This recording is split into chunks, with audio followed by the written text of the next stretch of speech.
Kaniki seperti apa Kaniki hari ini Kaniki? Seperti apa yang maunya? Pemeriksaan betul Kaniki hari ini. Kaniki sehat Kaniki. Kaniki saya mungkin gimana persiapan menjalani pemeriksaan ini Kaniki? Kaniki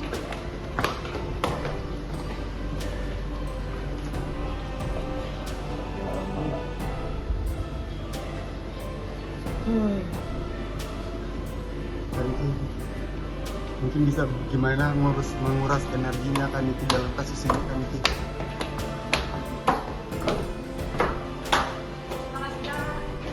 Makasih Kak. Mayo gimana pemeriksaan hari ini Mayo? Mayo.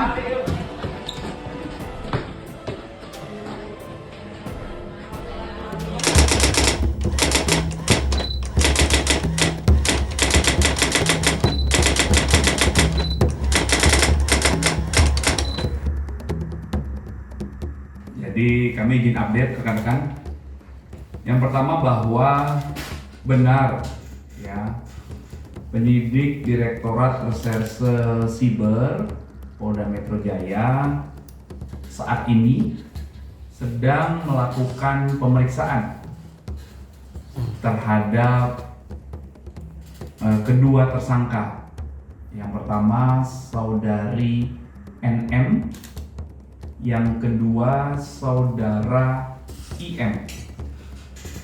Ya, kedua tersangka telah hadir di Polda Metro Jaya hari ini atau tadi pagi jam 10 WIB hari Selasa tanggal 4 Maret 2025. Kemudian kedua tersangka diperiksa sebagai tersangka atas dugaan tindak pidana pengancaman dan pemerasan melalui media elektronik dan atau pemerasan dan atau tindak pidana pencucian uang yang diduga terjadi tanggal 13 November 2024 di Jakarta Selatan. Ya, jadi saat ini proses pemeriksaan masih berlangsung rekan-rekan oleh rekan-rekan kami dari penyidik Direktorat Reserse Siber Polda Metro Jaya. Ya, nanti kami izin update lagi setelah pemeriksaan dilakukan. Ya, jadi mohon waktu rekan-rekan. Ya, yang jelas komitmen Polda Metro Jaya untuk setiap laporan yang masuk ke kami, ke Polda Metro Jaya, dari tingkat Polsek sampai dengan Polda, ya ada Polsek, ada Polres, ada Polda. Setiap laporan atas dugaan peristiwa pidana yang dilaporkan masyarakat itu pasti akan kami proses melalui tahapan-tahapan sesuai dengan SOP, sesuai dengan prosedur, secara proporsional dan juga profesional ya. Tahapannya ada dari mulai pendalaman, penyelidikan hingga penyidikan dan seterusnya ya. Masih dua terlapor lain Pak yang dokter O sama dokter detektif sendiri itu gimana? Apakah masih Yang mana ya? yang laporan Reza Gladys kan ada laporan NM, IM, dokter O sama Nanti izin kami update ya, ini off the record dulu ya. Kami update dulu ya. Ini belum ada pertanyaannya. Pertanyaan jawaban yang akurat, saya butuh waktu untuk mengupdate sehingga datanya lebih akurat ya dan valid. Oke rekan-rekan? Oke Bang. Yang kedua,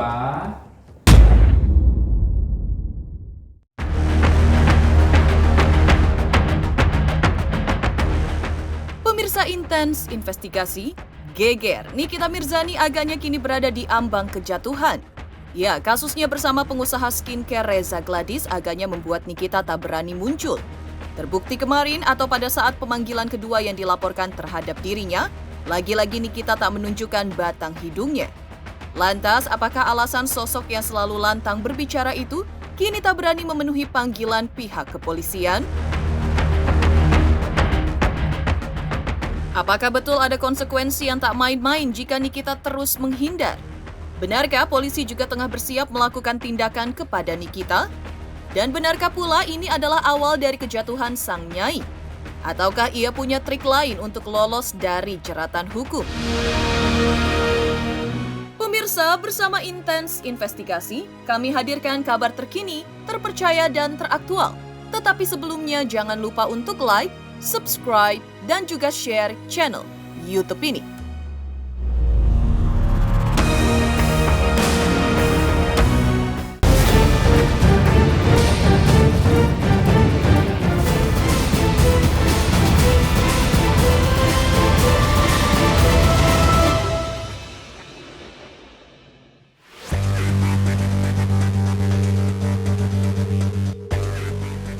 Ya, seperti diketahui sebelumnya, drama hukum yang melibatkan nama aktris kontroversial Nikita Mirzani dan Reza Gladys memasuki babak baru yang semakin panas dan menegangkan.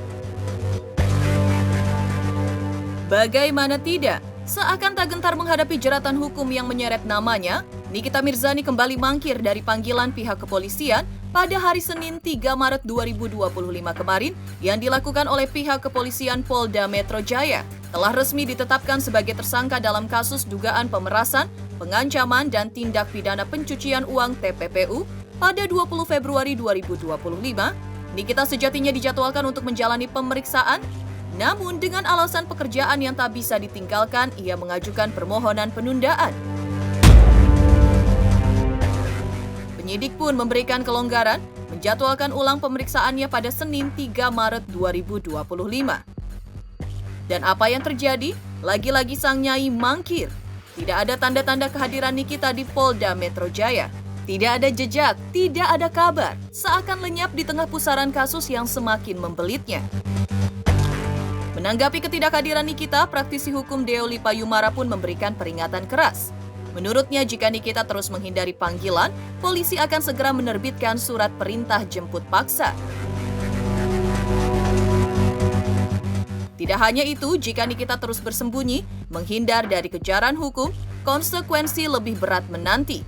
Status DPO bisa segera disematkan padanya.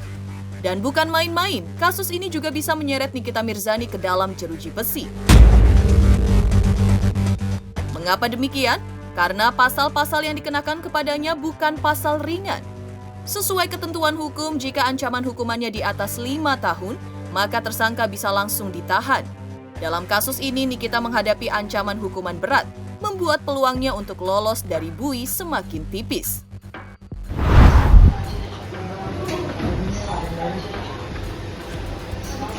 Kaniki seperti apa Kaniki hari ini Kaniki? Seperti apa lo maunya? Pemeriksaan betul Kaniki hari ini. Kaniki sehat Kaniki. Kaniki sehat, mungkin gimana persiapan menjalani pemeriksaan ini Kaniki?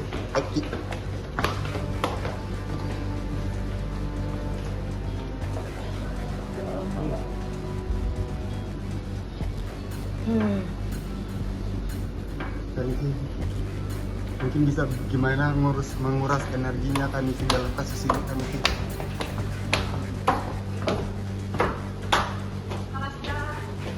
Makasih Kak. Mayo gimana pemeriksaan hari ini Mayo?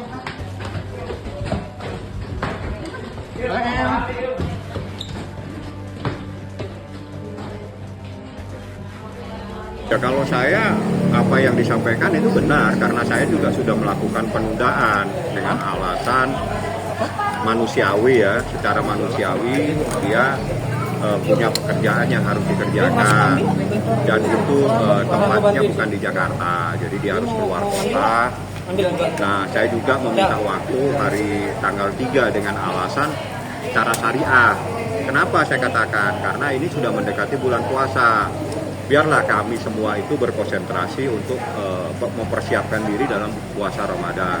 Sehingga kami minta untuk ditunda pada hari Senin tanggal 3. Ya mudah-mudahan dikabulkan. Saya yakin penyidik mengabulkan karena kami mempunyai alasan yang rasional. Gak ada penundaan dan saya lagi ada pekerjaan, Bang. Dan itu saya bisa lihat waktu saya telepon, Bang saya lagi mau nyanyi. Seingat saya tadi ya, sore itu saya telepon, Bang saya lagi mau nyanyi, nanti Abang telepon. Ya. Jadi dia lagi mencari nafkah. Jadi kami mohon kebijakan. Saya yakin deh penyidik dengan alasan kita yang alasan manusiawi dan alasan karena ibadah puasa, kami mohon supaya ditunda sampai tanggal 3. Saya berharap penyidik bisa memahami hal tersebut. Jadi Nikita Mirzani sudah dipanggil sebagai tersangka 2 kali. Panggilan tersangka pertama beliau tidak datang tapi minta penundaan. Seharusnya kan penundaan itu kan ada ditunda harinya kapan. Tapi kemudian ternyata ada panggilan kedua, kemudian dia tidak hadir. Berarti waktu dia minta penundaan itu dia nggak datang pas penundaan tuh. Karena setiap penundaan panggilan itu kan ada suratnya, gitu kan. Jadi kalau dia nggak datang, kemudian dipanggil kedua. Nah hari ini kan panggilan kedua nggak datang juga. Mungkin belum datang kan. Semisalnya nggak datang, baru dibikinlah surat panggilan jemput bawa sebagai tersangka. Jadi surat panggilan jemput bawa itu kemudian mencari Nikita di mana, dijemput dan dibawa ke Polda. Itu. Jadi kalau dia nggak datang hari ini, dibikinlah surat panggilan jemput bawa. Kalau sudah dicari-cari nggak ketemu, dia ngumpet misalnya nggak ketemu, ya baru dipindah daftar pencarian orang DPO surat berikutnya. Jadi ada surat jemput bawa dulu, baru kemudian baru DPO. Tapi kalau tergantung, kalau dia dijerat oleh pidana dengan tuntutan pidananya di bawah 5 tahun, dia bisa tidak ditahan. Tapi kalau jeratan pidananya dengan pasal-pasal yang ancaman hukumannya di atas 5 tahun, ya tentunya akan ditahan. Di tengah tanda tanya publik terkait keberadaan Nikita Mirzani pun seolah kembali membuat jagat maya gempar. Pasalnya bukannya menjelaskan alasan absennya dari panggilan polisi, sang nyai justru tampil santai dalam siaran langsungnya. Dengan senyuman dan ekspresi penuh teka-teki, ia dengan santai menanggapi isu pemanggilan polisi yang dilewatkannya. Tak berhenti sampai di situ, Nikita juga mengajak netizen untuk santai dan tidak terbawa emosi. Pasalnya, menurutnya jika ia mengkhawatirkannya, sama saja dengan membuang energi mereka. Yang lebih mengejutkan bukannya membantah tudingan mangkir, ia malah meledek netizen. Lantas apakah ini sinyal bahwa Nikita Mirzani merasa tak tersentuh? Apakah ia memang benar-benar menghindari panggilan polisi, atau ini hanya trik untuk mengulur waktu? Ataukah sebenarnya ia tengah menunggu langkah berikutnya dari aparat hukum? Kebetulan hari ini aku pakai baju agak sedikit oranye ya. Jadi kalau kalian menunggu aku pakai baju oranye nih, aku udah pakai. Ini sedikit oranye kalau kalian lihat. Kalian jangan gemes-gemes sama aku, sayang. Buang-buang energi. Capek sendiri nanti. Santai aja, santai. Apalagi ini lagi puasa. Ya, jauhkanlah hati-hati iri dengki. Jauhkanlah pikiran-pikiran busuk yang tidak karuan. Sayang guys, puasa itu setahun sekali. Masih bagus tahun ini kita masih dikasih panjang umur, ya kan? Lah, kalau misalkan tahun depan gak bisa ngerasain puasa lagi, jadi 1 bulan ini tahan, sabar, ya kan? Sabar gitu. Duh, sayang banget deh pikiran negatif ada di otak kalian lagi puasa. Kita menahan, selain menahan makan, haus, kita juga harus menahan hawa nafsu, harus menahan emosi. Tuh sampai mosen mangkir, bokir. Kalian tuh jangan emosi sama aku. Kalian kalau terlalu emosi sama aku, kalian tuh nanti capek sendiri. Kasus Nikita Mirzani versus Reza Gladys semakin menggemparkan. Setelah sebelumnya mangkir dari pemanggilan polisi di panggilan pertama, pihak Reza Gladys menegaskan bahwa secara hukum tidak ada alasan bagi penyidik untuk tidak menahan Nikita Mirzani. Pihak Reza bahkan secara belak-belakan menuding bahwa ada potensi penyalahgunaan kewenangan dalam kasus ini. Jadi informasi terakhir yang kami dapatkan bahwa setelah 2 kali mangkir dalam pemanggilan, ternyata tersangka dengan inisial NM ini mendatangi penyidik Cyber Polda Metro Jaya pada hari Rabu beberapa waktu yang lalu. setelah dilakukan pemeriksaan terhadap inisial NM dengan status tersangka, kami di situ sebagai kuasa hukum dari klien kami sangat heran melihat kebijakan dari Direktur Cyber Polda Metro Jaya tidak melakukan penahanan terhadap tersangka. Kenapa? Itu pertanyaan yang selalu kami sampaikan ke media dan kepada rekan-rekan. Persoalan yang dilakukan oleh tersangka ini sebenarnya telah memenuhi unsur subjektif yang sudah menjadi unsur objektif sebagaimana pasal 21 ayat 1 KUHP dan unsur objektif pasal 21 ayat 4 KUHP. Sehingga kami berpendapat bahwa tidak ada alasan bagi penyidik tidak melakukan penahanan terhadap si tersangka dengan inisial NM tersebut. Ya, jadi dalam hukum itu ada satu yang disebutkan written law dan unwritten law. Jadi jangan kebiasaan seperti ini menjadi unwritten law. Jadi akhirnya masyarakat yang lain nanti merasa bahwa kekuasaan itu bisa mengatur penyidik. Ya, ini dugaan kita seperti itu. Artinya yang berkuasa, ya, yang sudah menjadi tersangka itu bisa mengatur penyidik. Saya pikir hal-hal yang miring seperti ini mohonlah kepada pihak Polri, ya, khususnya Bapak Kapolri untuk melihat keadaan ini, karena sekarang ini Polri sedang dalam hal yang miring di dalam pandangan masyarakat, sehingga janganlah kemudian dalam kasus si inisial NM ini yang sudah tersangka kemudian terjadi juga satu penyalahgunaan kewenangan seperti itu dia. Sementara itu dalam permasalahannya yang dilaporkan Nikita Mirzani, terdapat update terbaru dalam penahanan Fadel Bajideh oleh pihak kepolisian. Lantas, seperti apa kata pihak kepolisian? Selamat untuk Intens Investigasi karena sudah mencapai 3 juta subscribers di YouTube. Sukses selalu dan all the best. Oke.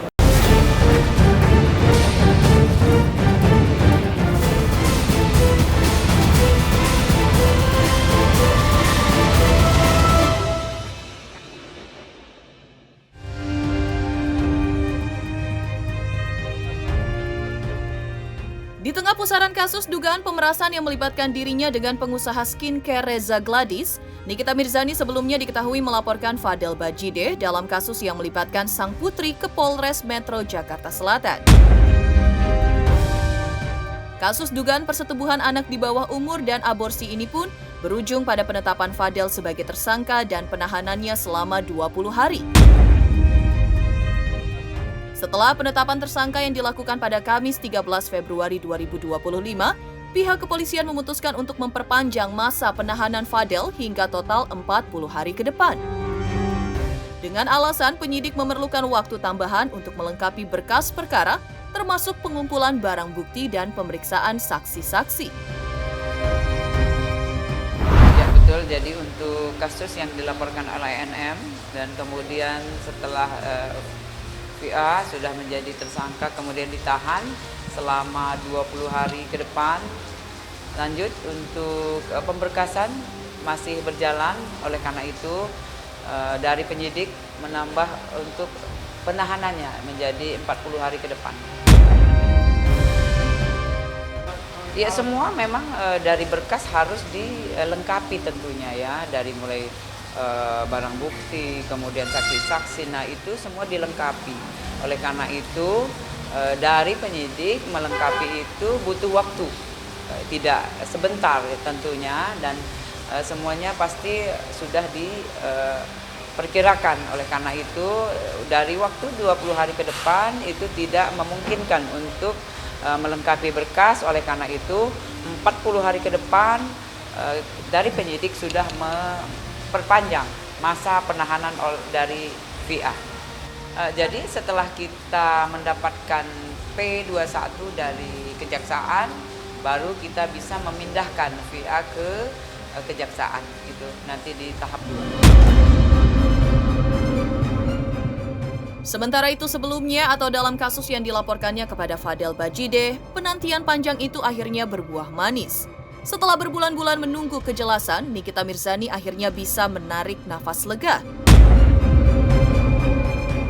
Fadel Bajideh resmi ditetapkan sebagai tersangka pada 13 Februari 2025 dalam kasus dugaan persetubuhan anak di bawah umur dan aborsi yang melibatkan Laura Meizani alias Loli. Keputusan ini disambut dengan ekspresi yang bukan sekedar bahagia, tapi lebih kepada kelegaan seorang ibu yang telah lama menunggu keadilan.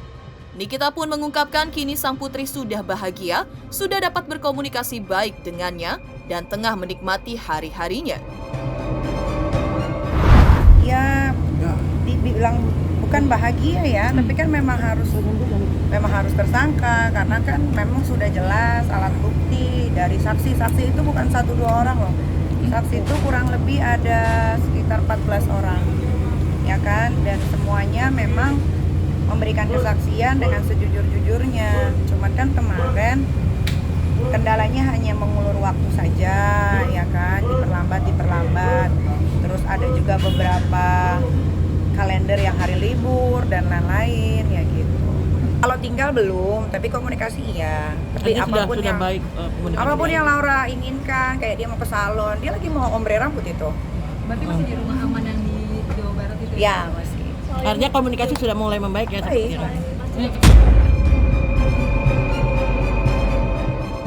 Demikian pemirsa kabar terkini, terpercaya dan teraktual yang kami hadirkan hari ini. Saksikan terus Intens Investigasi setiap hari Senin sampai dengan Jumat tayang 5 kali sehari, pada Sabtu tayang 3 kali sehari, yaitu pada pukul 11 siang, 12 siang, 3 sore, 5 sore, dan 6 sore tentunya hanya di YouTube channel. Dan pastikan jangan lupa untuk like, subscribe, share, dan juga komen channel Intens Investigasi.